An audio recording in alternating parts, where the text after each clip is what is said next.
Ya, shalom Bapak Ibu yang dikasihi Tuhan. Shalom. Ya, selamat malam para kekasih Tuhan. Dan juga Bapak Ibu yang hadir di dalam Zoom meeting malam hari ini. Juga teman-teman yang dengan setia mengikuti dan mendengarkannya lewat live streaming melalui YouTube. Selamat malam. Jumpa lagi bersama saya Stefanus Liwijaya dalam renungan-renungan hati kehadiran Tuhan. Kiranya damai sejahtera Tuhan dan sukacita dari Allah Bapa dan Tuhan Yesus Kristus, dari Roh Kudus beserta dengan Bapak Ibu, mulai sekarang sampai selama-lamanya. Nah Bapak Ibu bersukacita malam hari ini? Berapa banyak yang bersukacita malam hari ini? Bapak Ibu, firman Tuhan mengatakan, bersukacitalah senantiasa, tetaplah berdoa, mengucap syukur dalam segala hal, sebab itulah yang dikehendaki Tuhan di dalam Kristus Yesus bagi kamu. Bapak Ibu, malam hari ini saya merasakan ada lawatan Tuhan yang luar biasa lewat pujian yang sudah kita naikkan. Dan saya percaya ketika kita memuji Tuhan, Tuhan bertata di atas pujian umatnya. Amin. Dia ada di tengah-tengah kita saat ini. Berapa banyak yang merasakan Tuhan hadir di tengah-tengah kita malam hari ini? Boleh lambaikan tangan buat Tuhan. Haleluya. Bapak Ibu, dimanapun Bapak Ibu berada, Roh Kudus, Roh Tuhan hadir. Dan Roh Allah itu tidak dapat dibatasi oleh apapun juga. Oleh setiap dimensi ruangan atau waktu. Dia menembus segala dimensi ruang dan waktu. Saya percaya ketika saya dilawat Tuhan malam hari ini, saya percaya Roh Kudus juga akan melawat Bapak Ibu yang melihat tayangan malam hari ini. Di tempat di mana Bapak Ibu berada. Amin. Nah Bapak Ibu, saya percaya ketika kita memilih untuk hadir malam hari ini, di dalam Zoom meeting malam hari ini, percayalah sesuatu akan terjadi. Bapak Ibu akan mengalami terobosan di dalam kehidupan Bapak Ibu. Bapak Ibu akan mengalami lawatan Tuhan malam hari ini. Dan saya percaya, dan saya berharap sesuatu terjadi malam hari ini. Dan jangan biarkan malam ini berlalu dengan biasa-biasa saja. Karena Tuhan kita, Tuhan yang kita sembah selalu bisa membuat sesuatu yang baru di dalam hidup kita. Amin. Kasihnya selalu baru setiap hari. Kasihnya seperti embun yang turun setiap pagi. Dan itu selalu baru. Dan tidak pernah sama. Amin. Nah Bapak Ibu, malam hari ini kita akan kembali merenungkan bagian-bagian firman Tuhan tentang hati kehadiran Tuhan bagian yang ke-143. Dan Bapak Ibu bisa mendengarkan kembali renungan-renungan yang sudah saya sampaikan, yang sudah Pak Hen share lewat WhatsApp Discipleship at Zoom. Bapak Ibu, malam hari ini kita akan kembali membahas dan merenungkan bagian-bagian firman Tuhan tentang hati kehadiran Tuhan bagian yang ke-143. Dan malam hari ini saya masih beri tema hidupku adalah penyembahan. Dan ini adalah bagian yang ke-9. Bapak Ibu siap terima firman Tuhan malam hari ini? Berapa banyak yang rindu mengalami Tuhan malam hari ini? Katakan amin dan lambaikan tangan buat Tuhan. Haleluya. Nah Bapak Ibu, minggu yang lalu saya sudah menyampaikan renungan firman Tuhan yang menyatakan apakah yang Tuhan mau dari hidup kita. Karena firman Tuhan mengatakan bahwa Dia adalah Allah yang cemburu. Nah Bapak Ibu, mari kita mengawalinya dan membaca di dalam kitab Keluaran pasal 34 ayat yang ke-14. Kitab Keluaran pasal 34 ayat yang ke-14 mengatakan, sebab janganlah engkau sujud menyembah kepada Allah lain. Karena Tuhan yang namanya cemburuan adalah Allah yang cemburu. Bapak Ibu, firman Tuhan mengatakan janganlah engkau sujud menyembah kepada Allah lain. Karena Tuhan yang namanya cemburuan adalah Allah yang cemburu. Jadi Bapak Ibu, apakah yang Tuhan ingin dari kita? Dari Bapak Ibu Saudara dan saya? Bapak Ibu tahu?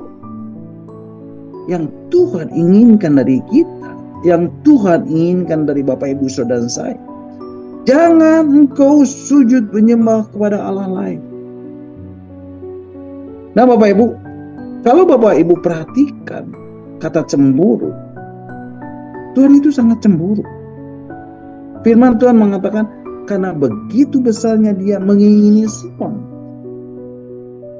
Sebegitu besarnya cemburunya Bapak Ibu terhadap Sion. Bapak Ibu, mari kita akan membaca di dalam kitab Mazmur pasal 132 ayat yang ke-13 dan 14. Kitab Mazmur pasal 132 ayat 13 dan 14 mengatakan, sebab Tuhan telah memilih Sion, mengingininya menjadi tempat kedudukannya. Ayat 14, inilah tempat perhentianku selama-lamanya. Di sini aku hendak diam, sebab aku mengingininya.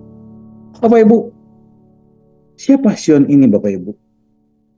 Sion berbicara tentang gerejanya, tentang Bapak Ibu Saudara saya, sebagai mempelai Tuhan, sebagai mempelai wanitanya.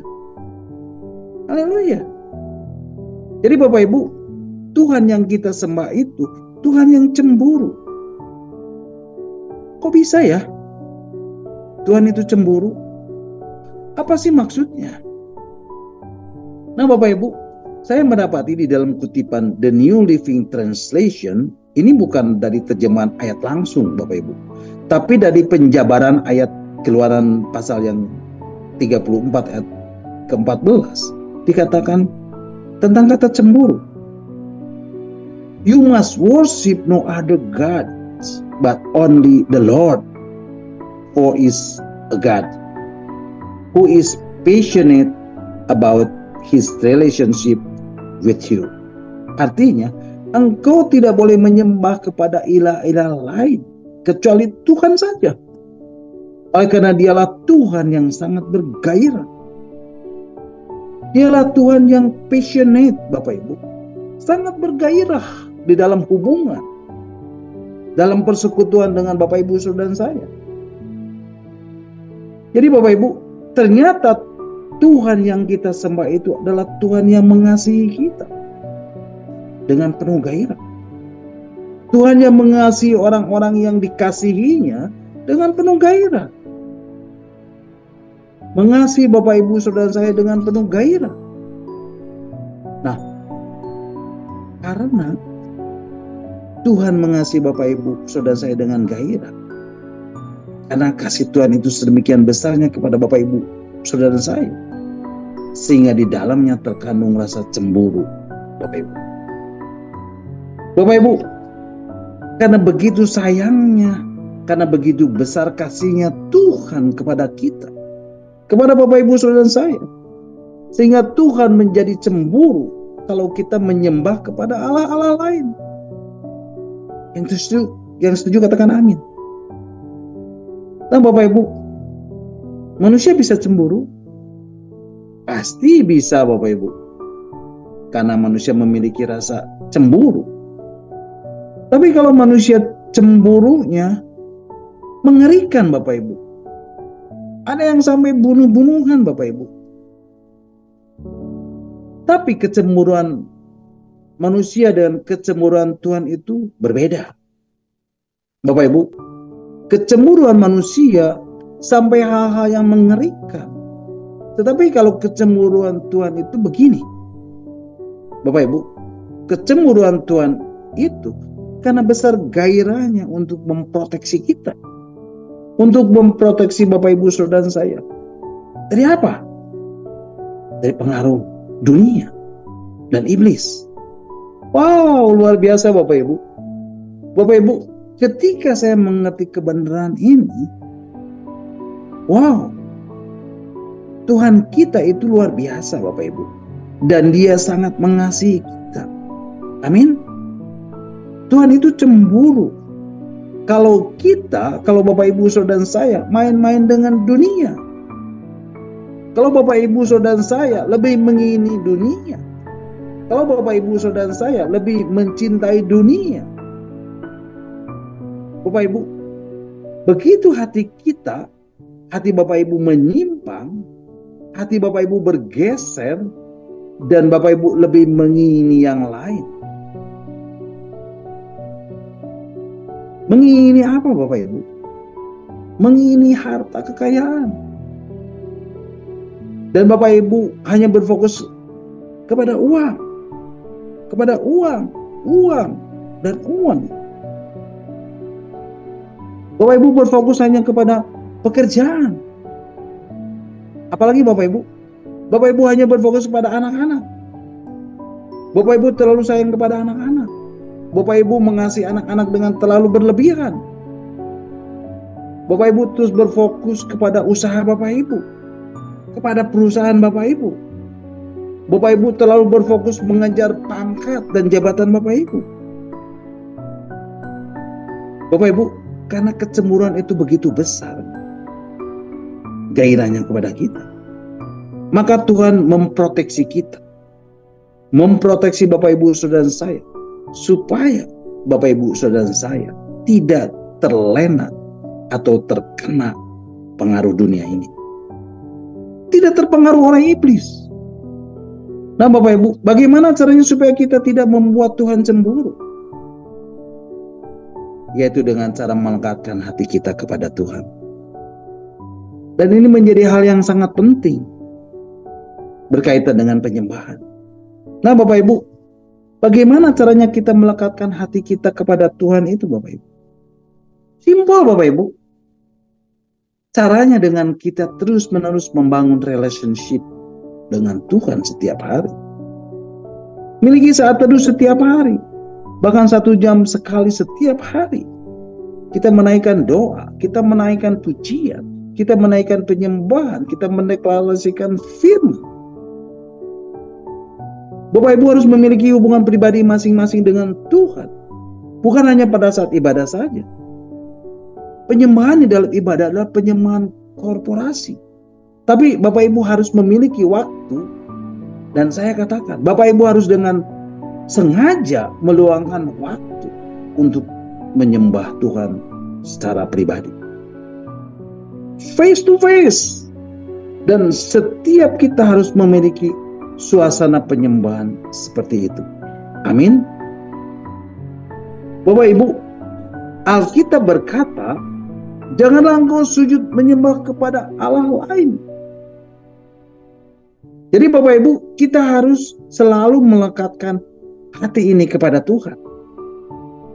Karena dunia dengan gravitasinya, dengan kekuatannya, dan ini sangat mengerikan Bapak Ibu. Sangat mengerikan. Sangat mengerikan. Dunia sedang terus menarik kita masuk ke dalam sistem dunia ini. Bapak Ibu, setiap hari Bapak Ibu pegang gadget bukan? Berapa jam setiap hari Bapak Ibu pegang gadget dan baca gadget? Dan itu lebih dari membaca Alkitab bukan? Coba Bapak Ibu perhatikan. Bapak Ibu, firman Tuhan yang sudah kita baca tadi mengatakan, jangan engkau sujud menyembah kepada Allah lain. Karena Tuhan yang namanya cemburuan adalah Allah yang cemburu. Jadi Bapak Ibu, Tuhan mau supaya hati kita tetap dan terus bergairah dan menyembah kepada Tuhan.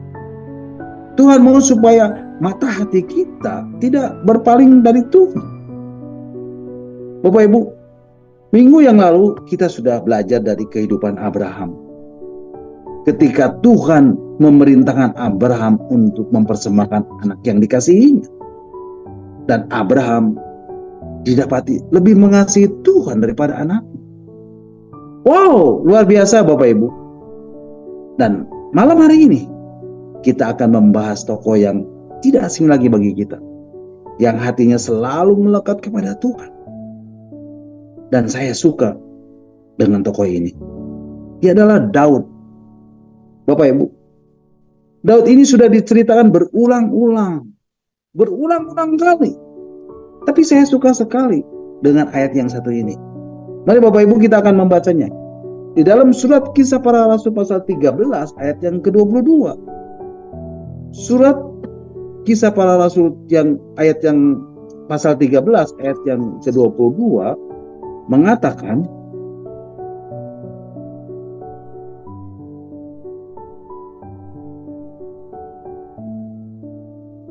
Setelah Saul disingkirkan, Allah mengangkat Daud menjadi raja mereka. Tentang Daud, Allah telah menyatakan, "Aku telah mendapat Daud bin Isai, seorang yang berkenan di hatiku dan yang melakukan kehendakku." Bapak Ibu perhatikan, Tuhan kalau menyebut nama seseorang itu lengkap Bapak Ibu. Dikatakan Daud bin Isai, seorang yang berkenan di hatiku. Nah Bapak Ibu, di dalam terjemahan bahasa Inggrisnya dikatakan, mana Bapak Ibu kita akan membacanya di dalam terjemahan New King James Version. New King James Version, Acts chapter 13 verse 12. And when he had removed him, he raised up for them David as king, to whom also he gave testimony and said, I have found David, the son of Jesse, a man after my own heart, who will do all my will. Bapak Ibu perhatikan, dikatakan, I have found David, the son of Jesse, a man after my own heart, who will do all my will. Aku mendapati Daud bin Isai, seorang yang memiliki hati seperti hatiku, kata Tuhan. Dikatakan after my own heart, setelah hatiku sendiri. Bapak Ibu, hatinya Daud ini selalu mengikuti hatinya Tuhan. Hatinya Daud ini persis mengikuti hatinya Tuhan. Hatinya Daud ini persis di belakang hatinya Tuhan. Dan Daud seorang yang melakukan semua kehendak Tuhan. Jadi Bapak Ibu, Daud ini dikatakan a man after my own heart. Dan Daud ini who will do all my will. Seorang yang melakukan segala kehendak Tuhan. Wow, luar biasa Bapak Ibu. Nah Bapak Ibu, ada satu lagi yang menarik buat saya. David ini dikatakan apa Bapak Ibu? Mari Bapak Ibu, kita akan membacanya di dalam terjemahan bahasa Inggris yang lain. Di dalam terjemahan bahasa Inggris The Message, firman Tuhan mengatakan, chapter 13 verse 22. After Saul had ruled 40 years, God removed him from office and put King David in his place with this commendation, I have searched the land and found this David, son of Jesse.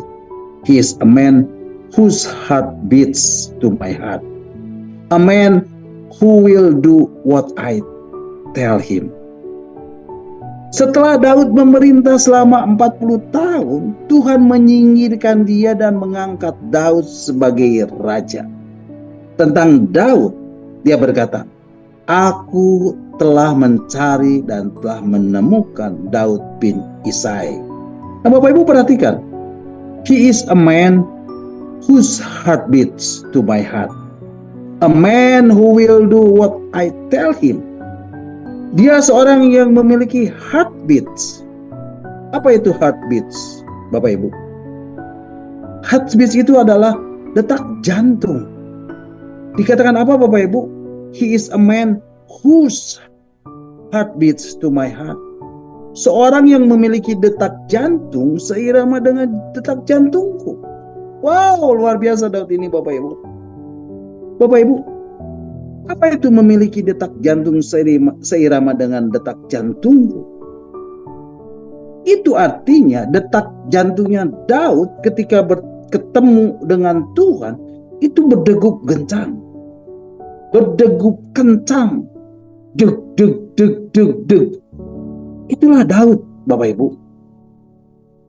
Bapak Ibu, sebenarnya itu tuh seperti apa, Bapak Ibu?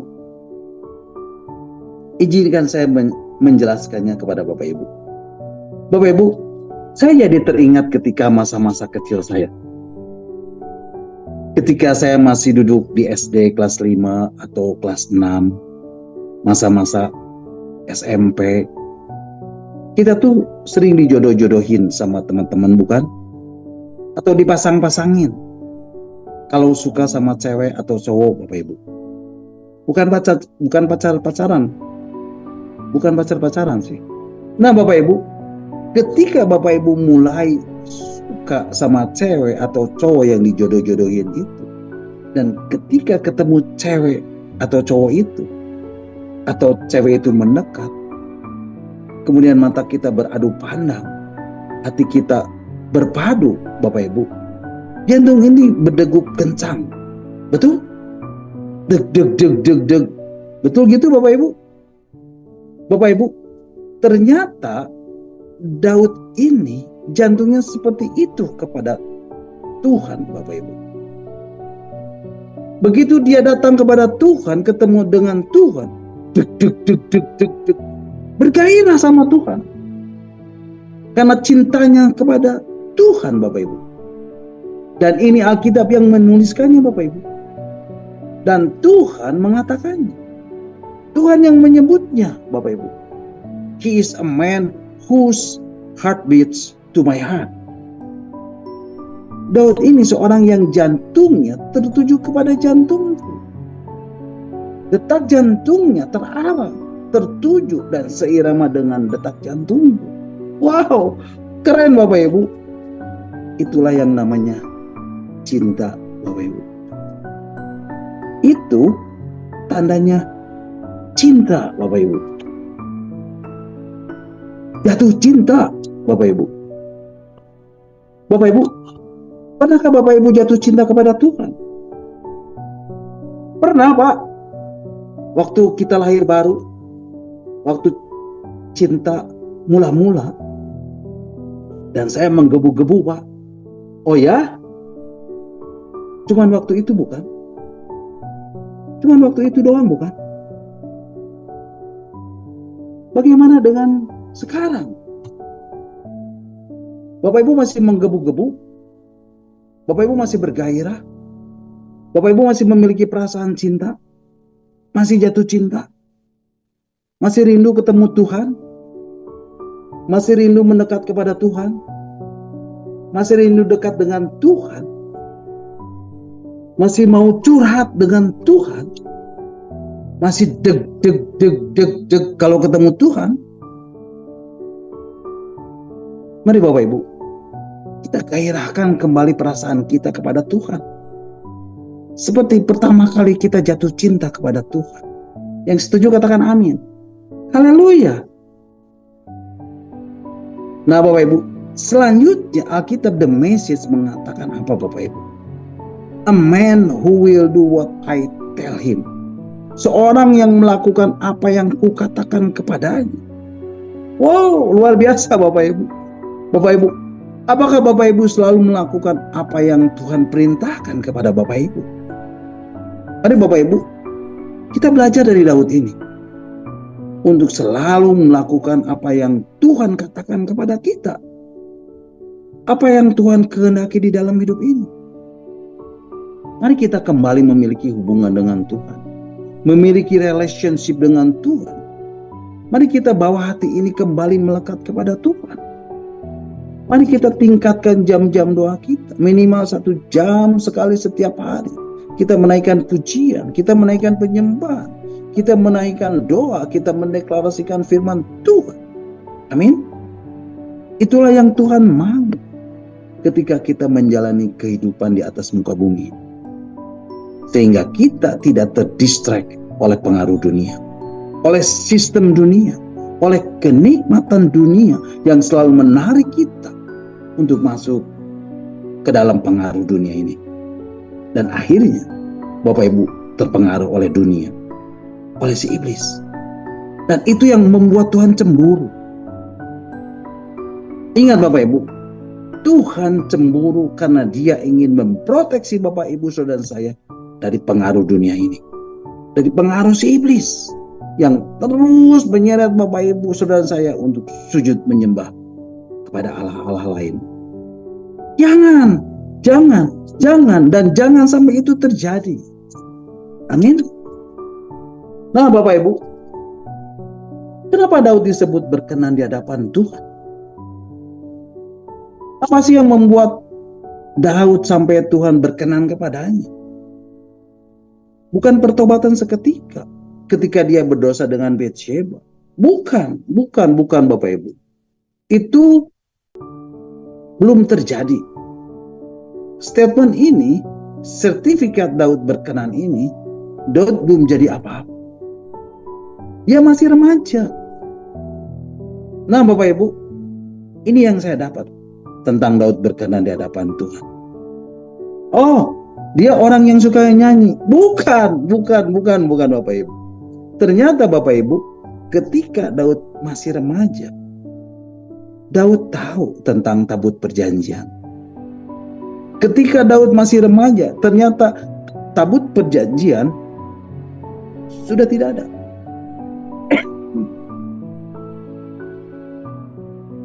Sudah tidak ada di Israel dan sudah hilang ketika bangsa Israel mengalami kalah perang. Dan tidak ada seorang pun yang rindu untuk tabut perjanjian itu kembali. Nggak ada Bapak Ibu. Nah, tiba-tiba Daud berkata dalam Mazmur, mari Bapak Ibu kita akan membacanya. Di dalam kitab Mazmur pasal 132 ayat yang ketiga sampai yang kelima. Kitab Mazmur 132 ayat 3 sampai kelima. Firman Tuhan mengatakan, sesungguhnya aku tidak akan masuk ke dalam kemah kediamanku, tidak akan berbaring di ranjang petiduranku. Bapak Ibu, wow, dahsyat Bapak Ibu. Ini Daud yang berkata Bapak Ibu. Kemudian di ayat yang keempat dikatakan, sesungguhnya aku tidak akan membiarkan mataku tidur atau membiarkan kelopak mataku terlelap sampai aku mendapat tempat untuk Tuhan, kediaman untuk yang maha kuat dari Yakub. Wow, luar biasa Bapak Ibu. Bapak Ibu, ini Daud yang berkata, aku gak akan tidur sampai aku melihat engkau ada di tempat kediaman. Bapak Ibu perhatikan, ada seorang anak remaja, gak punya jabatan apa-apa, tapi dia sudah bisa melihat hal yang paling penting dan hal yang paling berkenan bagi Tuhan. Perhatikan, sampai aku mendapat tempat kediaman untuk Tuhan. Wow, luar biasa Bapak Ibu. Luar biasa Daud ini, Bapak Ibu. Bapak Ibu, di sini Daud sedang berbicara tentang membawa kembali tabut perjanjian ke Yerusalem. Inilah yang dikejar Daud. Dia mengutamakan untuk membawa kembali tabut perjanjian. Dan ketika Tuhan melihat Daud yang memiliki hati yang rindu untuk melihat tabut perjanjian, yang memiliki hati yang rindu untuk menghadirkan kembali kehadiran Tuhan ini, inilah yang membuat Tuhan berkenan kepada Daud. Haleluya. Terpujilah Tuhan. Nah Bapak Ibu, ketika Daud sudah menjadi seorang raja yang baru, yang memerintah atas seluruh Israel, dan Daud menyadari bahwa pada masa Saul masih menjadi raja, penekanan terhadap tabut Allah tidaklah menjadi utama selama masa tersebut. Saul tidak menginahkannya. Mari Bapak Ibu kita akan membacanya di dalam kitab 1 Tawarikh pasal yang ke-13 ayat yang ketiga. Inilah yang dikatakan Daud.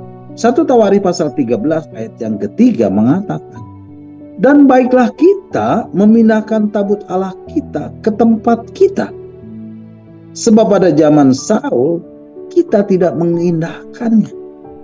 Bapak Ibu lihat, Inilah kepedulian Daud tentang tabut Allah. Bagi Daud ini menjadi sangat penting karena tabut Allah mempresentasikan akan kehadiran Tuhan, akan hadirnya Tuhan atas umat Israel. Dan Daud tahu benar akan hal ini karena Daud selalu berada di hadirat Tuhan, selalu menghadirkan kehadiran Tuhan, selalu menghadirkan hadirat Tuhan, menghadirkan hadirnya Tuhan di dalam hidup. Maka dari itu Daud mengatakan, baiklah kita memindahkan tabut Allah kita ke tempat kita. Bapak Ibu, Daud menyadari bahwa tidak ada tabut perjanjian, artinya tidak ada penyembahan kepada Tuhan. Karena itu adalah perjalanan spiritual orang Israel.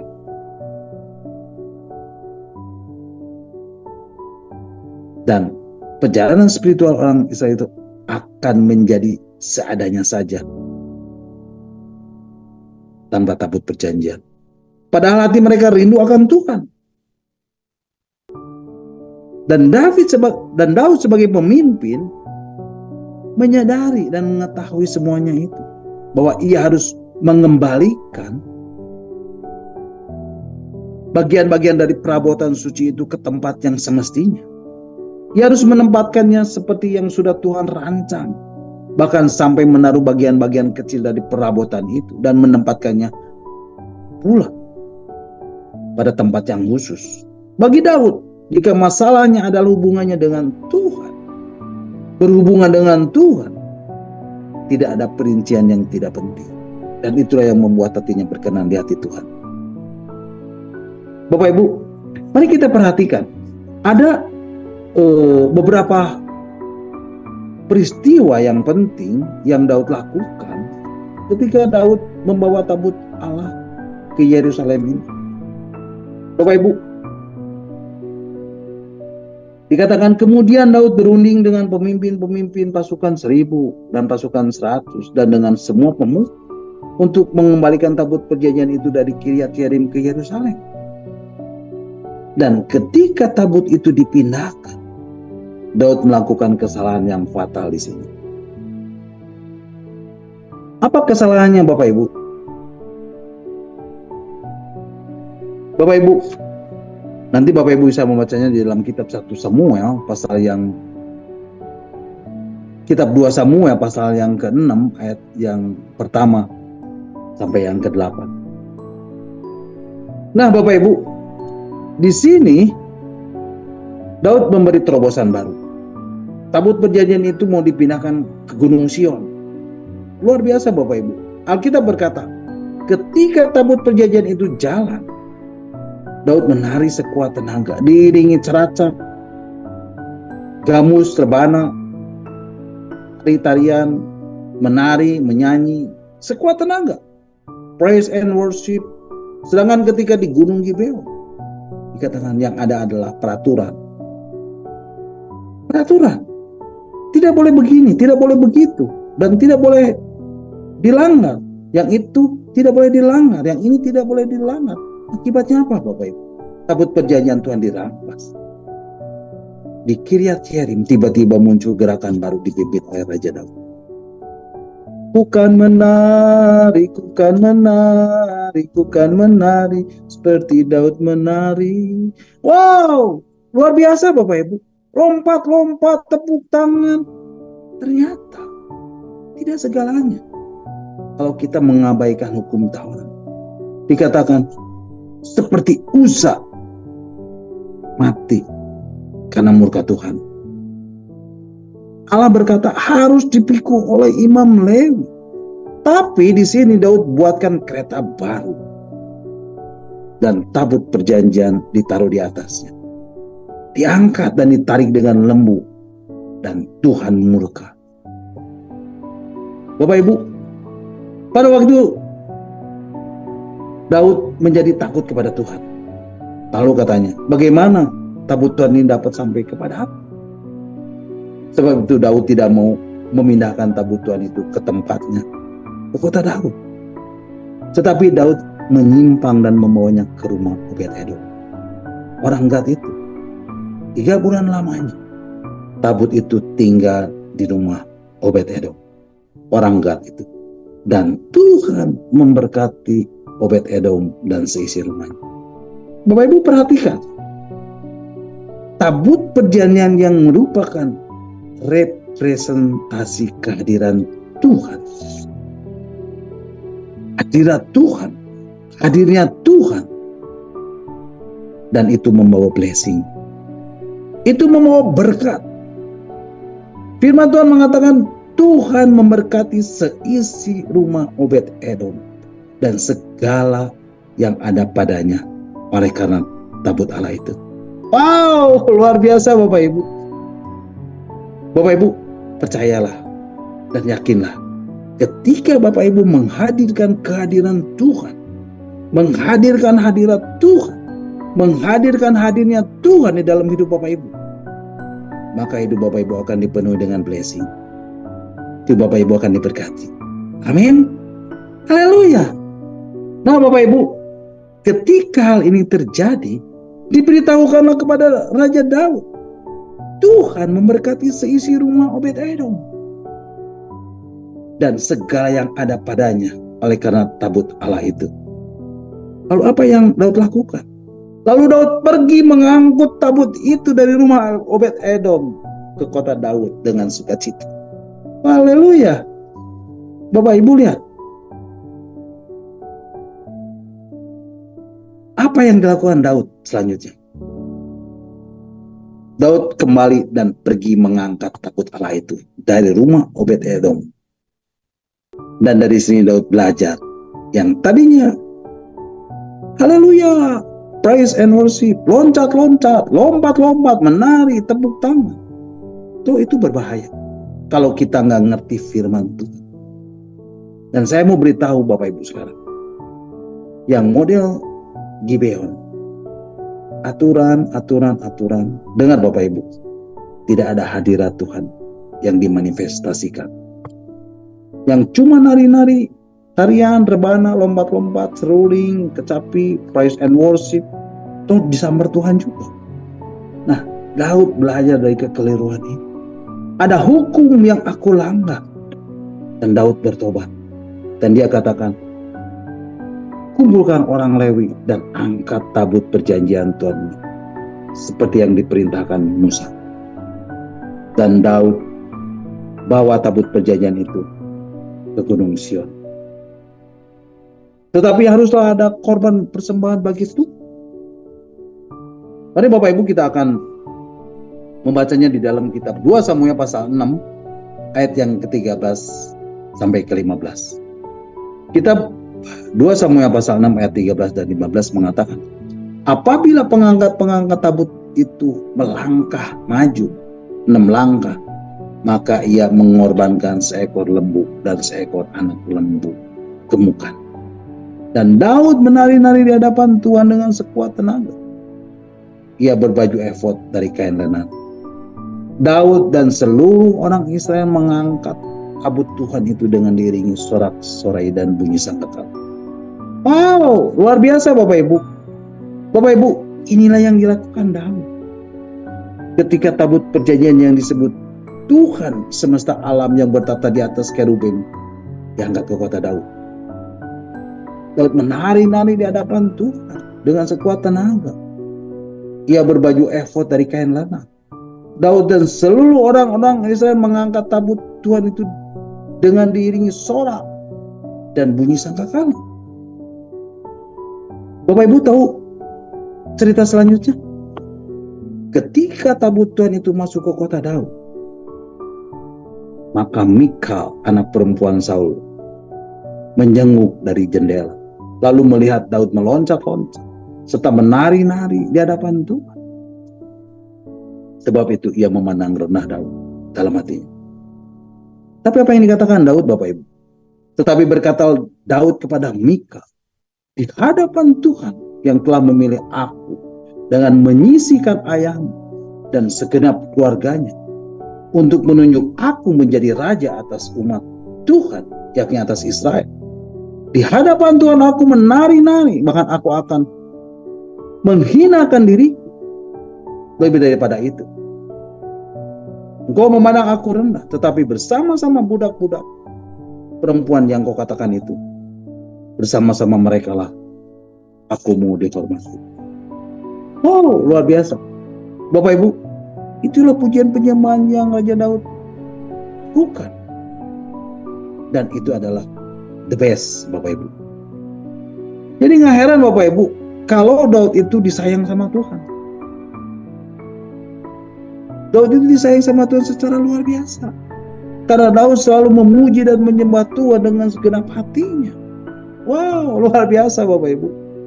Daud menari-nari, melompat-lompat, bersorak-sorai, menanggalkan jubah kebesarannya, dan dengan seluruh tubuhnya memuji dan menyembah Tuhan dengan segenap hati. Dan bukan hanya dengan tubuhnya, tetapi seluruh jiwa dan rohnya dia persembahkan bagi Tuhan. Luar biasa Bapak Ibu. Bapak Ibu, kalau Bapak Ibu memuji dan menyembah Tuhan, jangan setengah hati, tapi dengan segenap hati. Semuanya all out, seluruhnya. Bapak Ibu berikan itu kepada Tuhan. Dan dengan sungguh-sungguh. Kita memberikan tubuh, jiwa, dan roh kita untuk memuliakan Tuhan.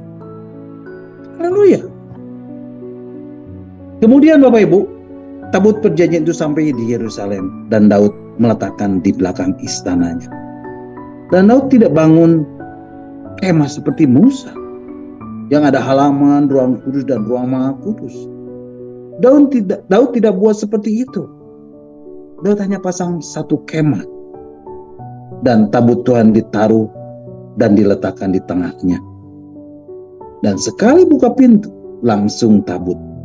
Gak ada halaman, gak ada ruang kudus, gak ada ruang maha kudus.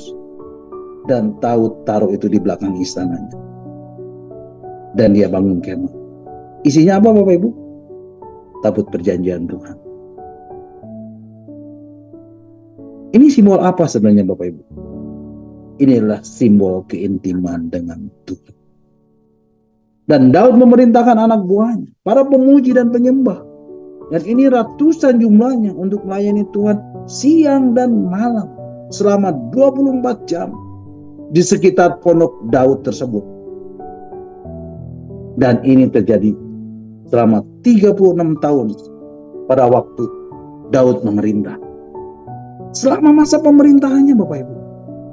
Dan Tuhan suka sekali dengan suasana itu. Karena di sana ada suasana pujian dan penyembahan. Di mana Allah dan umatnya berkasih-kasihan. Wow, luar biasa. Dan itu adalah tempat percintaannya Tuhan dengan umatnya. Sehingga dia bilang, aku rindu kembali pada suasana seperti itu. Kalau engkau mempersiapkan tempat semacam itu, aku akan datang. Jadi Bapak Ibu, bukan bangunannya yang Tuhan mau, tetapi suasananya. Dan inilah yang Tuhan sukai dari hatinya Daud. Daud memiliki hati yang benar-benar rindu kepada Tuhan. Dan selalu ingin berada dekat di hadirat Tuhan. Bapak Ibu, inilah kualitas penyembahan yang Tuhan mau. Memiliki kerinduan yang mendalam akan kehadirannya. Akan hadiratnya. Akan hadirnya Tuhan.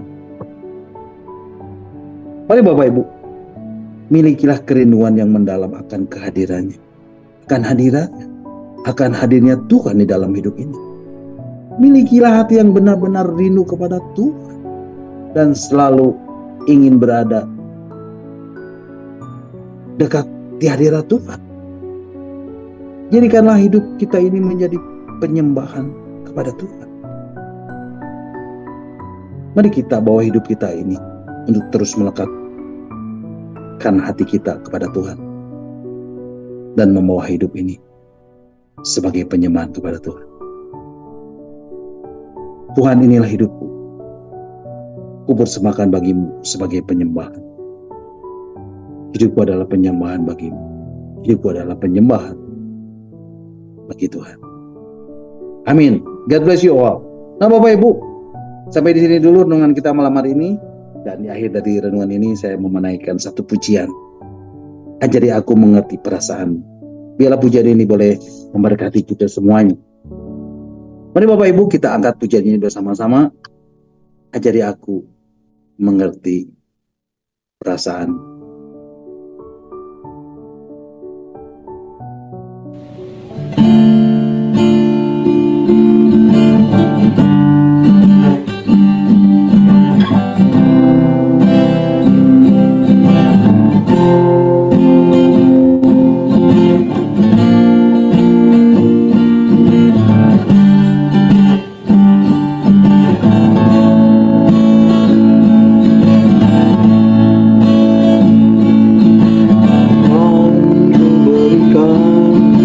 Semuanya tubuh jiwa rohku relakan semuanya, ingin menyenangkanmu selalu dan selalu ku jawab panggilanmu. Ajari aku mengerti perasaanmu, mengerti detak jantungmu. Biarkan aku punya keintiman hanya denganmu, sampai kau dapati hatiku seirama dengan hatimu.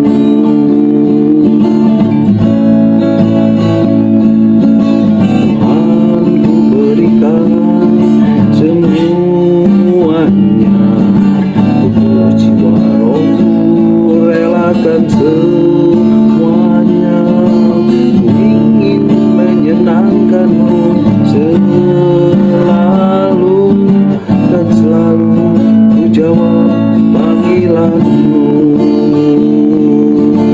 Ajari aku mengerti perasaanmu, mengerti detak jantungmu.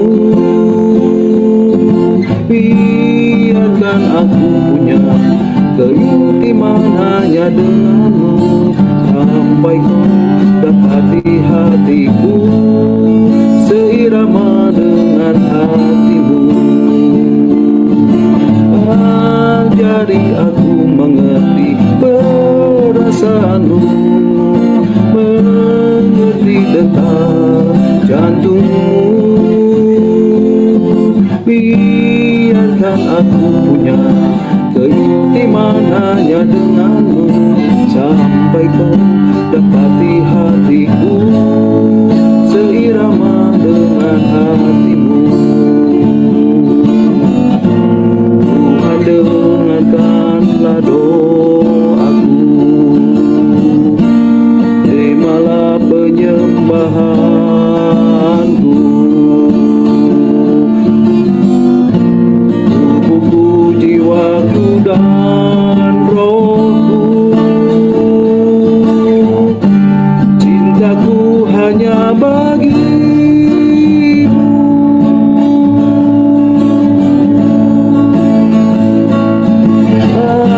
Ajari aku mengerti perasaanmu, mengerti detak jantungmu. Biarkan aku punya keintiman hanya denganmu, sampai kau dapati hatiku seirama dengan hatimu. Tuhan, dengarkanlah doaku, terimalah penyembahanku.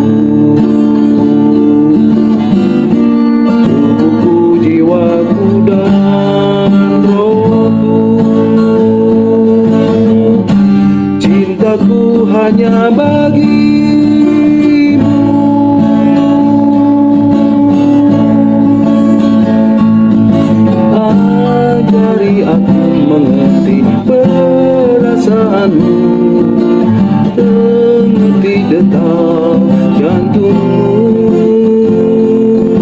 Biarkan aku punya keintiman hanya denganmu, sampai kau dapati hatiku. Seirama dengan hatimu. Ajari aku mengerti perasaanmu, mengerti detak jantungmu. Biarkan aku punya keintiman hanya denganmu, sampai ku dapati hatiku seirama dengan hatimu. Sampai kau dapati hatiku seirama dengan hatimu. Sampai kau dapati hatiku seirama dengan hatimu.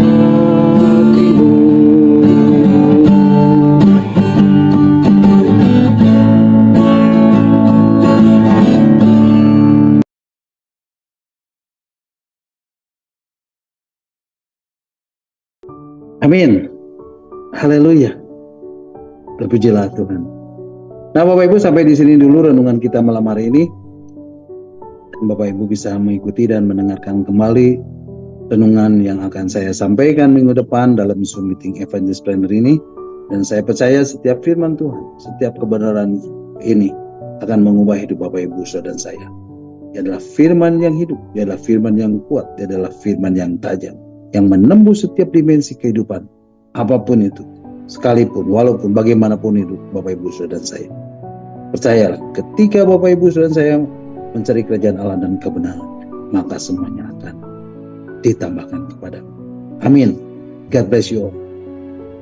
Nah, silakan Bapak Ibu kalau ada yang mau menambahkan atau ada yang mau bertanya, nanti Pak Hens dan Pastor Lepri yang akan menjawabnya. Amin. Tuhan Yesus memberkati. Puji Tuhan. Mari Bapak Ibu, kita akan kembali mengucap syukur buat renungan yang sudah kita dengar dan sudah saya sampaikan, dan kita akan berdoa.